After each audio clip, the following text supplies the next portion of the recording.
আসসালামু আলাইকুম স্যার। ওয়ালাইকুম সালাম। কেমন আছেন আপনি? ভালো আছি। আপনি?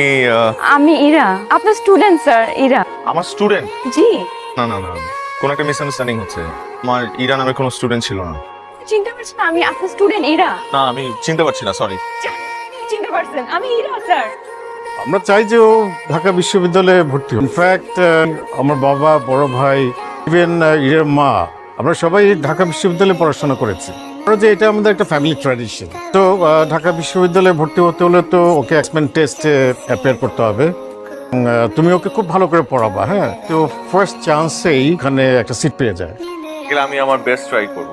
আমি একটু ইরাকে ডাকি। ইরা মামনি জি বাবা, আসছি। হচ্ছে রিফাত, তোমার টিচার। আসসালামু আলাইকুম স্যার। ওয়ালাইকুম সালাম। বসো। রিফাত তোমাকে এখন থেকে পড়াবে, ঠিক আছে? তো তুমি ওকে এখন থেকে পড়াবা, যেহেতু টেস্টে খুব একটা দেরি নেই, একটু তাড়াতাড়ি এটা কভার করতে হবে। হ্যাঁ, কাজ শেষ।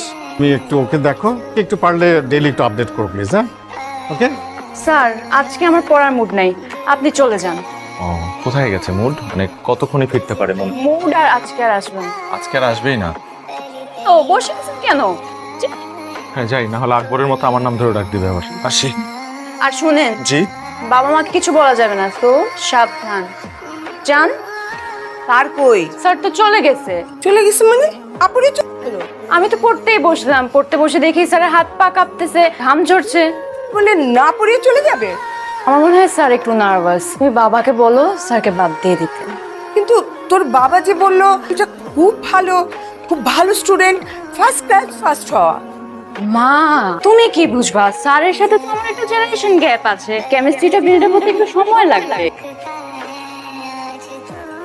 রে তুই কখন আসলি? ওকে। তুই না পড়াইতে গেলি, এত জলদি চলে আসলি? ওই আজকে একটু কম পড়াইছি, প্রথম দিন না, নেক্সট দিন থেকে বেশি পড়াবো। কিন্তু ভাত কই? ভাত তো আমি খেয়ে ফেলছি। তাহলে আমি কি খাবো? তুই না পড়াইতে গেলি, ওর খাওয়ার দেয় নাই? দিবে না কেন? খাবার দিছে, চিকেন পেটিস, বার্গার, মেয়োনিজ, অনেক। কিন্তু আমি তো এগুলো খাই না, আমি ভাত খাই। ও ভাত খাস? কিন্তু ভাত তো নাই। আমি একটা বার্গার এনে রাখছিলাম। কই বার্গার কই? না তুই তো বার্গার খাস না, ভাত। খাই না বাইরে, তাই তো বার্গার খাই আমি। কই রাখছস? আমরা কোথায় যাচ্ছি? আগে চলেন না, আগে বলেন না। গেলেই বুঝবেন। আমার এখনই জানতে হবে। পার্কে। তুমি যা শুরু করছো এভাবে তো আমি তোমাকে পড়াইতে পারবো না। আর আপনি আমার কথাটা শুনেন, আমি চিটাগং ইউনিভার্সিটি পড়তে চাই, ঢাকা ইউনিভার্সিটিতে না। হোয়াট? হুট করে ঢাকা থেকে চিটাগং ইউনিভার্সিটি কেন শিফট করতে যাচ্ছ? স্যার বয়ফ্রেন্ড চিটাগং ইউনিভার্সিটিতে পড়ে। আর বয়ফ্রেন্ড? আমার হোয়াট? সিমের বলে বয়ফ্রেন্ড আছে। পিচ্ছি? আমি পিচ্ছি না। না তুমি পিচ্ছি না, তোমার বয়ফ্রেন্ড পিচ্ছি। শোনো, তোমার এখন পড়াশোনা করার বয়স, প্রেম করার বয়স না। আর জেনজিরা পড়াশোনা আর প্রেম দুইটা একসাথেই মেনটেন করতে পারে। আপনি আজকে থেকে আমাকে চিটাগং ইউনিভার্সিটির অ্যাডমিশনের জন্য পড়াবেন, ঢাকা ইউনিভার্সিটির জন্য না। কারা? জেনজি? আমি তোমাকে চিটাগং ইউনিভার্সিটির জন্য পড়াতে পারবো না। না পারলেও আপনার পড়াতেই হবে। আমি পারবো না তোমাকে পড়াতে। আমি তোমার বাবার সাথে কথা বলবো। না না স্যার, প্লিজ বাবাকে কিছু বলবেন না, এটা আমার আর আপনার মধ্যে। তো বড় সাহস, আমার মেয়েকে নিয়ে পার্কে পড়াইতে যায়। আমি শুধু কি পার্কে পড়াইতে গেছে, কি গিয়ে আমার মেয়েকে প্রেম নিবেদন করছে? তোমরা সাহস, তুমি এই বাড়িতে টিউশনি করো, তুমি চাকরি করো, আমাদের দিকের মেয়ের দিকে তাকাইছো, তোমার তো চোখ তুলে ফেলা উচিত। আপনি কিন্তু চিন্তা করবা না। এই ফোন করো, পুলিশে ফোন করে ওকে ধরে দাও। ও আজকে আমার মেয়ের সাথে এরকম করছে, কালকে আরেকটা বাড়িতে গিয়ে করবে। ও যেন কোনো বাড়িতে টিউশনি করতে না পারে, তার ব্যবস্থা করো। তুমি তো একদম ছোট লোকের বাচ্চা কোথাকার। প্লিজ আন্টি, আপনি আমার মা বাবাকে নিয়ে কিছু বলবেন না। দেখেন, আপনার কিছু বলতে হলে আপনি আমাকে। এই, তোমার কি ধান্দা ছিল এই ফ্যামিলিতে ঢুকে নিজের স্ট্যাটাসটাকে একটু আপ করবা? যাও, বেরো। ক্লাস।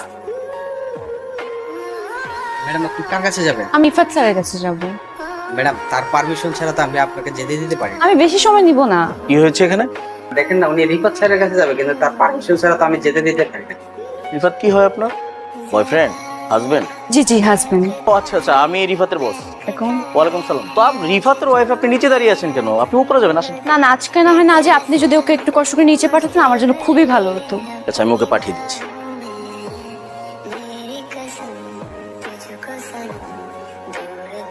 কি সমস্যা আপনার? সমস্যা কি আপনার? আমাকে ফলো করতে করতে আমার অফিস পর্যন্ত চলে আসছেন, এখানে এসে সিন ক্রিয়েট করছেন কেন? প্রবলেম কি আপনার? স্যার আমি ইরা। আপনি আমার স্টুডেন্ট ছিলেন তাই তো? এটা আমার কাজের জায়গা। এখানে এসে আপনি মিথ্যা কথা বলছেন যে you are my wife. You are not my wife. আপনার সাথে আমার কোনো ধরনের সম্পর্ক নেই। আপনি আমার স্টুডেন্ট ছিলেন, দ্যাটস ইট। That's it. আগেও একবার আমার ক্ষতি করার চেষ্টা করেছিলেন, এখনো আবার ক্ষতি করার চেষ্টা করছেন। ওয়াই? আমি আপনার সাথে কোনো অন্যায় করেছি, কোনো কুপ্রস্তাব দিয়েছিলাম আপনাকে? না, দেইনি। আপনি উল্টা আমার ক্ষতি করার চেষ্টা করেছেন। আপনার ফ্যামিলিকে বলেছেন যে আমি আপনাকে উল্টাপাল্টা অফার দিয়েছি, প্রেমের অফার দিয়েছি। আমার শুনতে হয়েছে আপনার মায়ের কাছ থেকে যে আমার ফ্যামিলি খারাপ, আমার বাবা মা খারাপ।